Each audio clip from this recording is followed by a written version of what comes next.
गूंगी बहू अंधी सास। एक परिवार में 5 लोग थे। ओम प्रकाश, उनकी पत्नी सुमित्रा, बहू भावना, बेटा राहुल और एक थी उनकी बेटी प्रियंका। वैसे तो ओम प्रकाश और सुमित्रा के घर में सब कुछ ठीक ठाक था, लेकिन सुमित्रा की एक आदत थी। घर में कुछ भी गलत या सही हो तो वो किसी से कुछ नहीं कहती। और भावना स्वभाव की इतनी सीधी सादी थी कि अगर कोई उसके साथ गलत भी करता तो भी वो उसे कुछ नहीं कह पाती। इसी के चलते प्रियंका और राहुल घर में मनमानी चलाते रहते, क्योंकि घर को संभालने वाली औरतें इस तरह से रहती थी जैसे वो गूंगी और अंधी हो। माँ, मैं अपनी सहेलियों के साथ पिकनिक पर जा रही हूँ। ठीक है बेटा, चली जाओ। और मुझे आने में रात हो जाएगी, देर से ही आऊंगी मैं। अच्छा, कोई बात नहीं बेटा। अरे भावना, तुमको एक बार में समझ में नहीं आता क्या? नाश्ते में फिर से पराठे बना के रख दिए। कितनी बार तुमसे कहा है कि मेरे लिए ढंग का नाश्ता बनाया करो।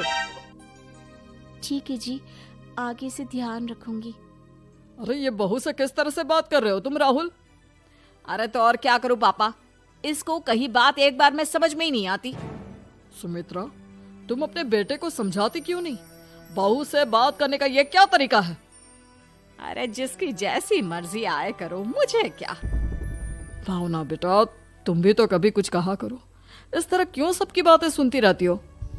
कोई बात नहीं पापा जी, सब ठीक है। रात को काफी देर तक प्रियंका घर नहीं आती और जब वापस लौट कर आती है तो एक लड़की के साथ बाइक पर बैठकर।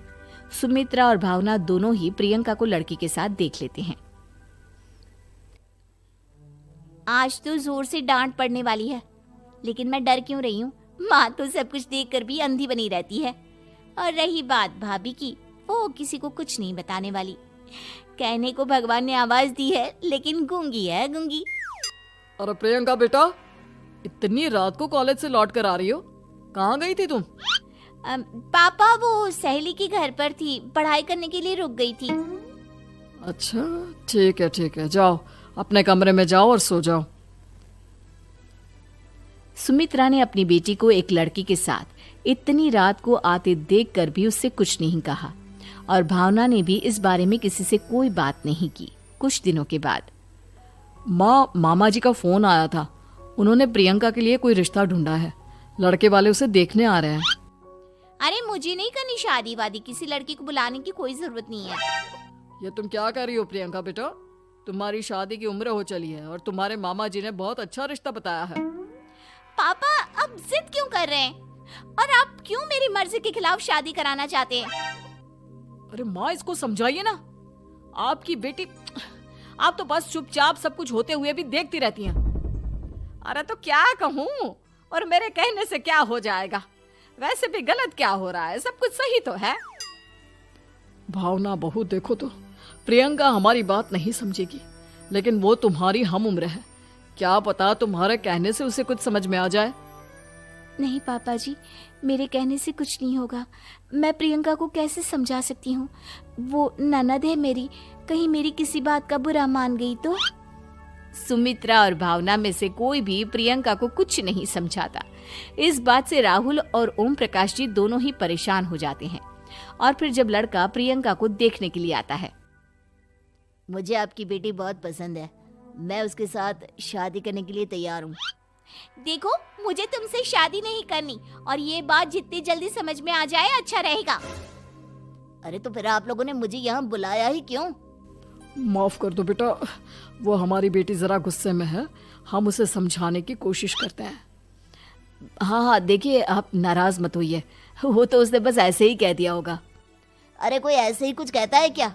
और ये आपकी पत्नी और माँ, ये दोनों इस तरह चुपचाप क्यों बैठे हैं, जैसे इस घर के मेंबर ही ना हो? आपके घर में सब कुछ ठीक तो है ना? अरे सब कुछ ठीक है बेटा। सुमित्रा, समझाओ ना अपनी बेटी को। अरे क्या समझाऊं, क्या होगा समझाने से? सब ठीक ही तो हो रहा है, गलत क्या हो रहा है? भावना, प्रियंका को अंदर लेकर जाओ और उससे समझाओ कि कितना अच्छा रिश्ता है। इतना अच्छा लड़का है, इस तरह से बिहेव ना करे। नहीं जी, मैं किसी से कुछ नहीं कह सकती जी। अरे अजीब परिवार है, मुझे तो यहाँ से निकलना पड़ेगा। इस तरह से तो आपकी बेटी की शादी किसी से नहीं हो सकती। जिसके घर की औरतें गूंगी और अंधी बनकर बैठ जाए, उस घर का कुछ नहीं हो सकता। ओम प्रकाश और राहुल सुमित्रा और भावना की हरकतों की वजह से बहुत परेशान हो जाते हैं। एक दिन वो दोनों आपस में बात करते हैं। पापा, समझ में नहीं आता कि भावना और माँ को कैसे समझाया जाए। सही कहते हो बेटा, तुम और मैं काम के सिलसिले में सारा दिन घर के बाहर रहते हैं और घर की दोनों औरतें जिन्हें सारा घर संभालना चाहिए गूंगी और अंधी बनकर बैठी हैं। पापा आप ही बताइए इसका क्या उपाय है। मेरी तो कुछ समझ में नहीं आता बेटा, लेकिन हमें कुछ तो करना पड़ेगा क्योंकि इन सब की वजह से प्रियंका बहुत ज्यादा बिगड़ती जा रही है। तुमने देखा उसे किस तरह से बिहेव किया था। अरे लेकिन पापा हम करेंगे क्या? हमें एक नाटक करना होगा। कुछ दिनों के लिए हम भी गूंगे और बहरे बन जाते हैं, उसके बाद इन दोनों औरतों को अकल आएगी। हाँ पापा, शायद आपकी बात ठीक है। हम दोनों हर बार बात को संभाल लेते हैं और इसी वजह से माँ और भावना कुछ भी करने की कोशिश ही नहीं करते। और फिर अगले दिन, भावना, नाश्ते में क्या बनाया है? जी पराठे बनाए हैं। मेरे लिए पोहा बना दो। अच्छा जी ठीक है, अभी बना देती हूँ जी।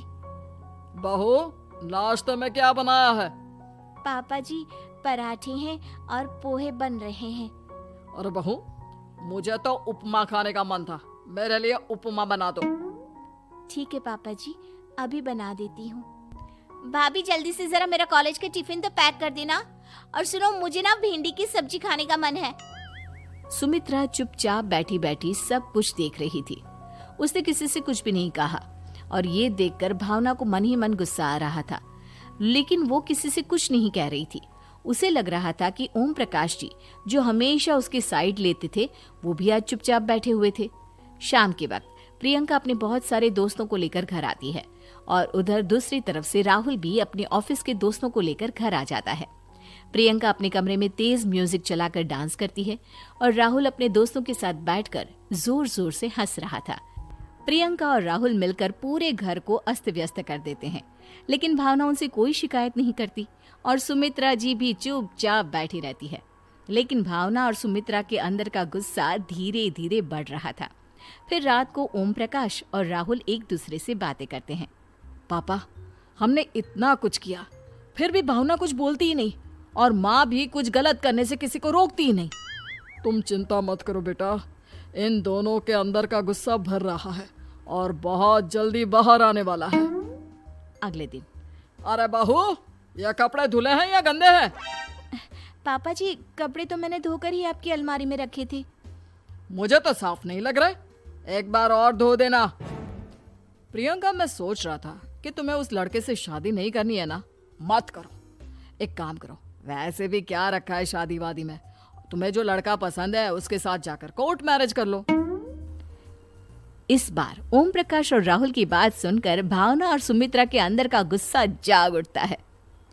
मैं किसी से कुछ कहती नहीं जी, इसका मतलब ये है कि आप लोग मुझे परेशान करते ही रहेंगे। कल 4 बार मुझसे नाश्ता बनवाया, आज पापा जी मुझसे धुले हुए कपड़ों को बार बार धुलवा रहे हैं। अरे मैं इंसान हूँ जी, कोई मशीन नहीं हूँ। तुम दोनों ने मिलकर इस घर की कैसी हालत बना दी है और अपनी बहन को भागकर शादी करने के लिए कह रहे हो। तुम भाई हो या दुश्मन? ओम प्रकाश और राहुल जोर जोर से हंसने लगते हैं। अरे इसमें हंसने की क्या बात है? हम लोग यहाँ इतने परेशान हो रहे हैं जी, तुम लोगों को ऐसी हरकत करने के बाद भी हंसी आ रही है। ये क्या कर रहे हैं जी आप दोनों? यही तो हम चाहते थे कि सुमित्रा तुम अंधी होकर ना बैठी रहो। घर में कुछ भी गलत हो तो उसे रोकने की कोशिश करो। और भावना, तुम अपने साथ हो रहे गलत व्यवहार पर भी कभी मुंह नहीं खोलती, ये सही बात नहीं है। मैं चाहता था कि तुम्हारी भी जुबान खुले, तुम गलत बात का विरोध करो। गूंगी बहू और अंधी सास की ये जोड़ी इस घर में अब नहीं चलेगी।